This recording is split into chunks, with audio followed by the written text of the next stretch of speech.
11 Russian armored vehicles were stuck on a makeshift river crossing. A Ukrainian drone was hovering 200 meters overhead. 3 BMPs were burning. One T-72B3M had been abandoned by its crew. This was Russia's attempt to force a breakthrough near Pokrovsk. The crossing had turned into a killing zone. At 9:14 on November 17, 2025, thick fog had blanketed the approaches to Pokrovsk in Donetsk Oblast. Russian commanders from the 91st Tank Division saw an opportunity. For weeks, they had been probing Ukrainian lines with small infantry groups while gaining minimal ground. The fog offered concealment from Ukrainian drone networks. They decided to commit armor. The plan was straightforward. T-72B3 tanks and BMP-2 infantry fighting vehicles would cross a damaged bridge, push through the fog, and strike Ukrainian positions before surveillance could vector fires. The Russian column was formed at 9:36 near Selido. Ukrainian reconnaissance drones from the 91st Anti-Tank Battalion had been monitoring this crossing for months. The damaged bridge was one of few routes heavy armor could use, approaching Pokrovsk from the southeast. Intelligence had marked it red, pre-calculating artillery coordinates and planning drone strikes. At 9:42, thermal imaging detected heat signatures emerging from the fog. One T-72B3 main battle tank was visible. 3 BMP, 2 infantry fighting vehicles were following. Motorcycles were weaving between the armor. The vehicles were spaced 40 meters apart, which is standard Russian doctrine that is designed to prevent single strikes from destroying multiple platforms. The drone operator transmitted coordinates to Rubak Strike Drone Company and the 1st Air Force Combined Rifles Brigade. Nazar Trener, who is a platoon commander for Rubak, received the alert at 9:44. His FPV operators had been waiting for weather to clear. The fog that Russian forces trusted was lifting rapidly. At 9:51, the lead tank reached the crossing. The bridge had been damaged weeks earlier, but remained partially passable. The T-72B3 commander slowed, testing stability before committing 41 tons of armor. The tank crept forward at 8 kilometers per hour. Behind it, the 3 BMPs closed the spacing to 25 meters, compressing the formation. The crossing became a choke point. As the lead tank was negotiating damaged concrete and twisted rebar, following vehicles were stacking up. Motorcycles pulled alongside BMPs seeking cover. Infantry dismounted, preparing to cross on foot if vehicles stuck. The formation designed for rapid maneuver had transformed into a dense cluster with restricted movement. At 9:58, the fog lifted completely. Ukrainian thermal imaging had full visual confirmation. Rubak operators launched 4 FPV strike drones carrying 2-kilogram shaped charges. The flight time from launch position to target was 86 seconds. The drones approached at 12 meters altitude, which was low enough to avoid detection, but high enough for precise targeting. The first drone struck the lead T-72B3 through its engine deck at 10 hours and 24 seconds. The shaped charge penetrated 70 millimeters of armor before it detonated inside the engine compartment. Secondary fires erupted as diesel ignited. The tank stopped moving, blocking the only viable crossing point. Crew members bailed out through hatches, abandoning the vehicle mid-bridge. The second and third FPV drones targeted the BMPs 18 seconds later.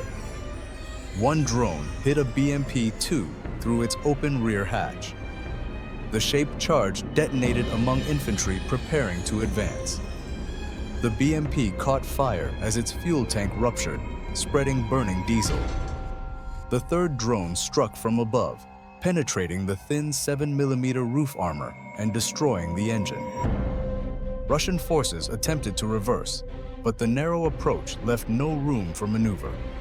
The rearmost BMP tried turning left off the crossing. its tracks sank into soft ground beside the riverbank. The vehicle immobilized itself, becoming a stationary target. The 4th FPV drone engaged this BMP at 10:02, striking its turret and disabling the 30mm autocannon. At 10:04, Ukrainian artillery from the 91st Battalion fired 152mm rounds at coordinates that drone operators had been updating throughout the engagement. The shells impacted the crossing in a tight pattern, cratering the bridge and destroying what remained. Any possibility of recovery disappeared.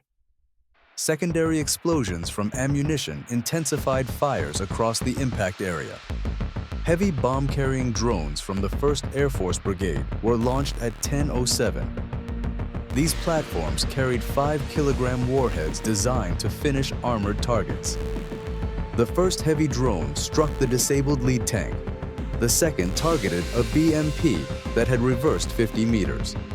The blast overpressure ruptured fuel tanks and ignited ammunition, creating a secondary explosion that fragmented the vehicle. The engagement lasted 23 minutes from initial detection to final strike. Ukrainian forces confirmed destruction of 3 BMP-2s, 1 abandoned T-72B3, and eliminated motorcycle infantry. Casualty estimates ranged between 40 and 60 Russian soldiers. The crossing was rendered impassable for weeks. Footage released by Ukrainian units showed the progression clearly. First frames captured armor approaching through lifting fog, vehicles tightly spaced on the narrow crossing. Subsequent shots showed FPV drones diving toward targets. Impact explosions appeared as bright flashes followed by expanding smoke. Final footage showed cratered bridge sections, burning hulks, and debris scattered across riverbanks. This engagement demonstrated patterns Ukrainian forces had refined over 24 months near Pokrovsk. Persistent reconnaissance identified movement early before Russian forces committed to assault. Pre-planned coordination between drone operators, artillery crews, and strike units enabled rapid response. Precision strikes exploited terrain choke points where vehicles became concentrated and vulnerable. Russian tactical decisions compounded Ukrainian advantages. The choice to cross during fog assumed surveillance would be degraded. However, Ukrainian thermal imaging maintained full tracking capability throughout reduced visibility. Using a damaged bridge channeled the formation into a predictable kill zone where maneuver was impossible. The compression of spacing as vehicles negotiated obstacles concentrated targets, allowing sequential strikes to destroy multiple platforms. For Rubak and the 91st Battalion, this victory required minimal expenditure. 4 FPV drones costing $800 each, 6 artillery shells, 2 heavy bomb drones. Total cost was under $15,000 to destroy equipment worth over $8 million and eliminate an assault group that had taken months to train and position. When every unit does its job properly, the enemy has no chance of success. Nazar Trener noted that fog often pushed Russian forces to rely on infantry movement, but whenever armored vehicles appeared, they were destroyed immediately. This observation captured the fundamental shift in combat near Pokrovsk. Armor provides firepower in theory, but in practice it serves as a high-value target for surveillance and strike systems that Russian forces have been unable to counter effectively.